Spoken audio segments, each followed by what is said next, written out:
नमस्कार dear friends and welcome to current affair booster with PT education. हमारा आज का दूसरा session.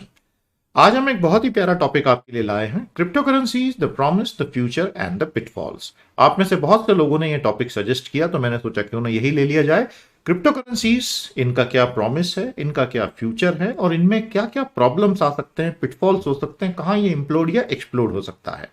My dear students, in the next 15 minutes, we are going to take a top level review of certain very good ideas. आपको एक बहुत अच्छा feel आएगा। मैं इसमें एकदम इन डेप्थ तो 15 मिनट में नहीं जा पाऊंगा, लेकिन आपको सारे टॉप आइडियाज बता दूंगा। यदि आप इंटरेस्टेड हो तो मुझे कमेंट थ्रेड में बता दीजिए।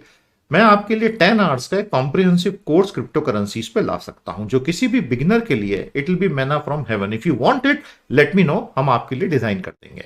तो शुरू करते हैं। Crypto currencies, the promise, the future and the pitfalls. My dear students, the promise of crypto currencies, आखिर ये कहां से आई और ये कर क्या रही है, ये चीज है क्या? इसमें मैं आपको 6 चीजें बताऊंगा, starting with the very first, citizens reaction against central banks unrestrained behaviour. दोस्तों, ये जो पूरा क्रिप्टो करेंसी का कॉन्सेप्ट शुरू हुआ, इसका जो जेनेसिस है वो पहले इंटरनेट बेस्ड डिजिटल कैश में था। A lot of companies tried to create digital cash in 1990s and 2000, but they actually failed because of the problem of double spending and fraud and so many issues.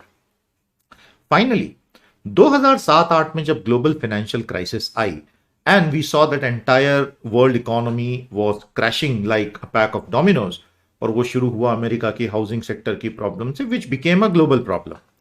The central banks of the world, starting with US Federal Reserve, they were forced to keep printing dollars and euros and whatever. When this unrestrained notes printing was going on, तो उसमें inherent एक basic flaw है कि वो कल के लिए तो potentially inflationary तो होगा ही होगा। A lot of people were very worried कि भाई जो inflation tax हम पे लग जाएगा और हमारी wealth erode हो जाएगी तो ये तो गलत बात है।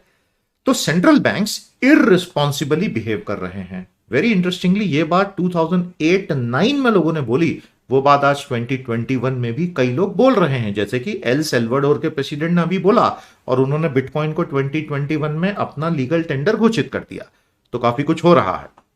तो 2009 में कोई अज्ञात आदमी था, सातोशी नाकामोतो, उसने पूरा का पूरा ब्लॉकचेन टेक्नोलॉजी इन्वेंट कर दी, उस बंदे ने इन्वेंट की और उसने उसका जेनेसिस ब्लॉक क्रिएट किया, मतलब उसको स्टार्ट कर दिया और सबको इनवाइट किया कि यू कैन ज्वाइन। उसके प्रोटोकॉल पब्लिश कर दिए अपने ब्लॉग में। And he basically started with the idea that it is not appreciated the way central banks are behaving and we citizens are not guinea pigs that you can play around with our wealth like this. तो शुरुआत जो crypto currencies की हुई थी, वहीं एक fundamental issue है कि we are not the sovereign, we are citizens, we are different, we are decentralized, there is no boss here, we will work together in a peer to peer fashion। हम पर किसी boss का डंडा नहीं चलने वाला है, हम पूरी तरह डिसेंट्रलाइज रहेंगे और ये ट्रस्ट बेस्ड सिस्टम नहीं होगा, ये कॉम्प्लेक्स मैथमेटिक्स बेस्ड सिस्टम होगा, हेंस ये ट्रस्टवर्दी सिस्टम होगा। तो ये एक नई दुनिया का जन्म हुआ था। पहले तो किसी ने इसको सीरियसली लिया नहीं और बिटकॉइन तो कुछ सेंट्स में मिल जाता था। सोचिए आज $50,000 में भी मिलने में मुश्किल हो जाए। एनीवे, तो बिटकॉइन यानी कि पूरी क्रिप्टो करेंसी वर्ल्ड की शुरुआत was a reaction of the citizens against the central banks' unrestrained behavior। ये फंडा आपको अच्छे से समझ में आ गया? तो प्यारे दोस्तों, एक ऐसी व्यवस्था जो मूल रूप से पूरा का पूरा फिएट करेंसी और ऑफिशियल मनी सिस्टम के प्रति ही विद्रोह है, वो एक पैरेलल सिस्टम है। ये बात याद रखिएगा। तो governments are never going to like it. कोई भी सरकार दुनिया की दिल से ये पसंद कर ही नहीं सकती कि लोग क्रिप्टो करेंसी यूज करें, क्योंकि that inherently, implicitly is a rejection of the fiat money system। तो सरकारें तो सेंट्रलाइज पावर पे जिंदा रहती है ना, अगर वही चली गई हाथ से तो बचा क्या। इसीलिए दुनिया भर में आपको क्रिप्टो करेंसीज के रास्ते में बहुत सारे इंपेडिमेंट सरकारों के द्वारा बनाए जा रहे दिख रहे हैं। पहला पॉइंट क्लियर हो गया कि नहीं? अब ये पीयर टू पीयर है। Anyone with the right software and actually access to the internet can become a part of the whole network. कोई सेंट्रल अथॉरिटी है ही नहीं and everyone is the boss and everything is transparent to everyone and it is semi anonymous. So you have a public key and you have a private key. Semi anonymity है and anything which is on the blockchain is transparent to everyone. तो जो blockchain बनी, decentralised laser, वो इतनी powerful technology है कि दुनिया की सारी गवर्नमेंट्स ये बोलने लग गई, including the government of India, China and all, कि for the sake of land records, for the sake of financial industry, decentralized finance, which incidentally is the Ethereum blockchain's main USP also, ये तो बहुत अच्छी technology है, तो कोई भी blockchain की बुराई नहीं कर रहा है। बुराई हो रही है उसके ऊपर बेस्ड क्रिप्टो करेंसीज की, क्योंकि they are an alternative universe compare to the fiat currency which is actually a nightmare for the governments. Survive sustain shocks and attacks in 2009। इस बात को थोड़ा सा ध्यान से समझिएगा। क्रिप्टो करेंसीज इनविजिबल हैं, ये तो डिजिटल टोकन्स हैं, वर्चुअल करेंसीज हैं। You can buy and sell using those virtual things which you actually can not see those tokens, but they exist, right? So many people say कि ये तो fraud है, ये तो स्कैम है, इसका फिजिकल बेसिस क्या है रियलिटी में? अगर ऐसी बात है तो जो सरकारी नोट आप हाथ में लेके घूम रहे हैं उसका फिजिकल बेसिस क्या है? वो भी तो कागज का टुकड़ा है, उसके पीछे कोई सोना तो है नहीं, वो तो स्टैंडर्ड 72 में रिचर्ड निक्सन ने खत्म कर दिया। So if there is no gold standard backing up any of the government fiat currencies, then what is backing it up? The sovereign power to tax. Taxation की sovereign power backs up all the fiat money, क्योंकि आप अपना tax तो रुपए में भरोगे ना, dollar में थोड़ी भर सकते हो, बिटकॉइन में। तो तब तक रुपए की डिमांड तो भारत में हमेशा बनी रहेगी और युआन की डिमांड चाइना में बनी रहेगी। समझ में आया? तो बिटकॉइन में या किसी भी क्रिप्टो करेंसी में जब तक लोगों का फेथ उसमें बना है, it is as good as the sovereign faith. आपको फंडा समझ में आया? तो despite the fact that people have questioned the existence of crypto currencies itself, they have survived. Now, personally, I think from 2009 till 2021, अब ये तो 13 साल हो गए, no asset class can survive for 13 years if it is fundamentally a fraud or a scam or a fake. And it cannot definitely cross a market valuation of $1 trillion if it's a fraud. बहुत मुश्किल होता है और उसके 5 या 10 हजार स्वरूप नहीं निकल आते। और बड़े बड़े लोग जैसे कि इलॉन मस्क, अब इलॉन मस्क कोई हल्का पतला आदमी तो है ही नहीं यार, वो मंगल ग्रह पे जाके बसने की बात कर रहा है, तो वो आदमी तो बहुत बड़ा आदमी ही हो सकता है। अगर वो बात करता है कि हाँ इसका ये यूज है, इसका ये, इसमें ये कमियां है, इसमें ये अच्छाइयां, मतलब कुछ तो है ना। So to totally reject it out of hand, I think it's a fundamentally foolish idea and we really need to take crypto currency seriously. Could be the moon or Mars's first currency. अब आपको सुन के ही हंसी आ रही होगी, लेकिन मुझे एक बात बताइए कि जब अगर इलॉन मस्क ने मंगल पे 50, 100, 200, 250 इंसान बसा दिए अगर 2030 तक, उनमें से बहुत मारे भी जाएंगे, लेकिन 2050 तक मान लो 1000, 2000, 10,000 लोग पहुंच गए, they will need a currency. I really do not think that a person like Elon Musk or any other private entrepreneur who does anything like this will like to use the dollar or the renminbi or the yuan or the yen or the rupee. They will want to use the cryptocurrency only. So, cryptos may actually become the first currency of the moon or the Mars, unless of course America ends up making the first colony, तो फिर उस case में तो US dollar ही होगा। फिर वहां का federal reserve moon branch will keep on printing dollars, तो यार फिर वहां कोई ना कोई विद्रोह करेगा, Satoshi Nakamoto. It gave birth to the blockchain technology, जो सारी दुनिया जिसको सैल्यूट करती है, क्योंकि blockchain technology the decentralised ledger keeping which is based on complex mathematics, either proof of work और प्रूफ ऑफ स्टेक। ये सारी चीजें टेक्निकल है, उसमें मत जाए, लेकिन ये टेक्नोलॉजी सॉलिड है। जैसे भारत में जितना भी जमीन का सौदा होता है ना, आपने कहीं जमीन खरीदी, do you know you do not have any final proof of ownership of that land. Anyone can raise an objection in a civil court and your land can get stuck. Government of India recently has brought a new project to resolve this problem once and for all. But till now, there is no final proof of ownership of any land. उसमें बहुत सारे issues हैं। Bitcoin या blockchain में there is a final proof of ownership and once it is done, it is immutable. तो ये बहुत बड़ी बात है, इसीलिए तो भारत सरकार बोल रही है कि हम हमारे लैंड रिकॉर्ड का ब्लॉकचेनिंग कर सकते हैं। तो that's a very major thing. Multiple use cases, और अब तो इतनी हजारों क्रिप्टोज आ गई, हर कोई अपना अपना यूज केस बता रहा है। हाल ही में इंडिया के कुछ लोगों ने मिलकर अपना पूरा क्रिप्टो बना लिया बेस्ड ऑन ईथर, और वो बिलियनियर्स बन गए हैं because they have given a very good use case, very cheaper use case for decentralised finance. सरल में बता रहा हूं, और उनमें मार्क क्यूबन ने जब से पैसा लगाया तो वो लोग बिलियनियर्स हो गए। कौन थे ये इंडियन लोग और उनकी कौन सी क्रिप्टो करेंसी बताइए? और फिर डीफाई तो जो है वो क्रांतिकारी है ही, decentralised finance which is basically smart contracts. They get triggered based on certain conditions fed into them. Ethereum का ब्लॉकचेन उसी पे बना और उसकी करेंसी है ether. So this is the promise of crypto, and the fact that in 13 years they have spawned a whole ecosystem is something significant. So that is why मैं हमेशा मानता हूं कि मुझे खुद को बहुत डाउट है इनके बहुत सारे एस्पेक्ट्स पे, बट इनको you cannot really wish them away or you cannot really wash your hands off them कि नहीं नहीं ये तो फ्रॉड है। No, that stage is long gone. हाँ, जब माउंट गॉक्स कोलैप्स हुआ था तब ऐसा लगा था ये बिटकॉइन चला जाएगा, जब चाइना ने माइनिंग बैन की तब लगा ये चला जाएगा, लेकिन ये तो फिर से नए स्वरूप में निकल आता है। Hence, this is not something that is going to end anytime soon. बात समझ में आ गई? The future of crypto. देखिए, सबसे बड़ी बात यह है that the governments are extremely unhappy because उनकी तो sovereign power को ही challenge कर दिया ना, so there is a lot of friction. Governments will do everything to kill crypto, so they will bring their own government digital coins, वो तो आने ही आने हैं. I suspect that by 2025 we should have at least 5 or 6 major government digital coins in the world. आपके पास एक digital dollar आ जाएगा, digital yuan या Renmin भी आ ही चुका है प्रैक्टिकली, डिजिटल यूरो भी आ जाएगा, डिजिटल रुपी भी आ जाएगा.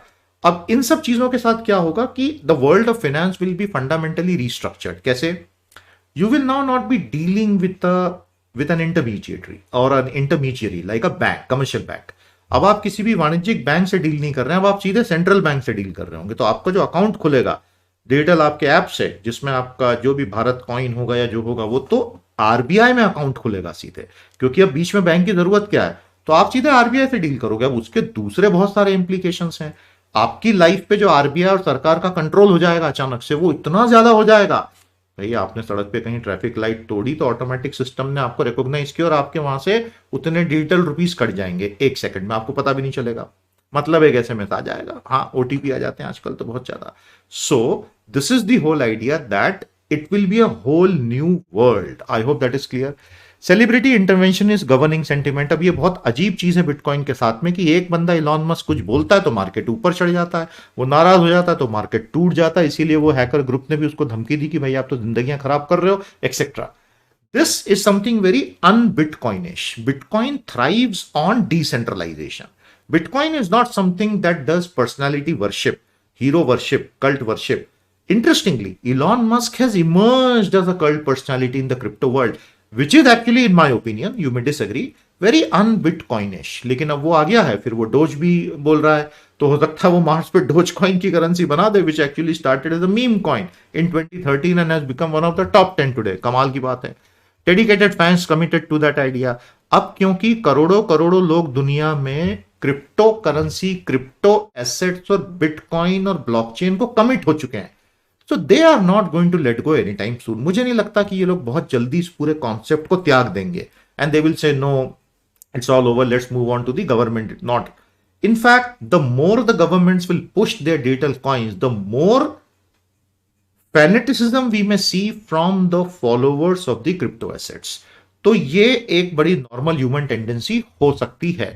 Global base of users and a proven technology. अब 2021 में हम ये कह सकते हैं कि जो पूरा क्रिप्टो करेंसी वर्ल्ड है, इसका जो पूरा अंडरलाइंग इंफ्रास्ट्रक्चर है, फिर वो माइनिंग का इंफ्रास्ट्रक्चर हो जिसकी बहुत बुराई होती है, जीएचजी एमिशंस हो रहे हैं तो लोग यहां वहां भाग रहे हैं, हर कंट्री बाहर निकाल रही है तो वो कहीं और जा रहे हैं. But ultimately the technology is proven.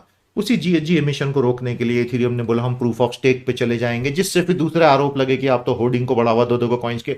Evolution की प्रोसेस है ये, तो इवॉल्व हो रहा है सब कुछ, और इवॉल्व होगा 10 साल में स्टेबल होगा. Some governments are open to adoption. El Salvador ने तो literally it was a revolution when the president said El Salvador had gone for dollarization कुछ सालों पहले. अब वो बोल रहा है कि पैरेलल में हमारा बिटकॉइन भी हम ला रहे हैं और उसको हम हमारी जियोथर्मल एनर्जी से, वॉल्केनो एनर्जी से अलाउ करेंगे चलाना. मतलब बिटकॉइन तो लिटरली नेक्स्ट जनरेशन कॉइन ही बनता जा रहा है भैया. Coin fundamentally in the sense कि वो बहुत सारे मनी के फंक्शन करेगा. Otherwise other that are built on the blockchain derive वो होते हैं टोकन्स. वो सब आज हम नहीं देखेंगे, आज हम टॉप लेवल की बात कर रहे हैं. आई होप आपको मजा आ रहा है. सेशन को लाइक कर देना. Derive products will create depth and width जैसा हो रहा है, and competition with government digital coin is absolutely certain to happen. अब जैसे चाइना है, नेचुरली उसने माइनिंग इसलिए बैन की क्योंकि उसको अपना खुद का कॉइन चलाना है. लेकिन अभी किसी को एक्चुअली पता नहीं है कि गवर्नमेंट डिजिटल कॉइन्स या करेंसीज जब आएंगे, central bank digital currency CBDC, how good or bad they are going to be. Citizens' privacy will be completely smothered. That is something one can see intuitively. But beyond that, are they fundamentally a good idea? I mean, it's a matter of time. We will see. Just like cash. अब हम pitfalls की बात कर लें. Bitcoin जो है प्यारे दोस्तों, it's used for illegal purposes and businesses is actually what actually hit the reputation right in the very first 2-3 years. तो आपने एक अंडरग्राउंड मार्केट प्लेस का नाम सुना होगा, सिल्क रोड का. वहां पर हर तरह का उल्टा पुल्टा काम होता था, हर तरह का सामान बिकता था और वो बिटकॉइंस में होता था.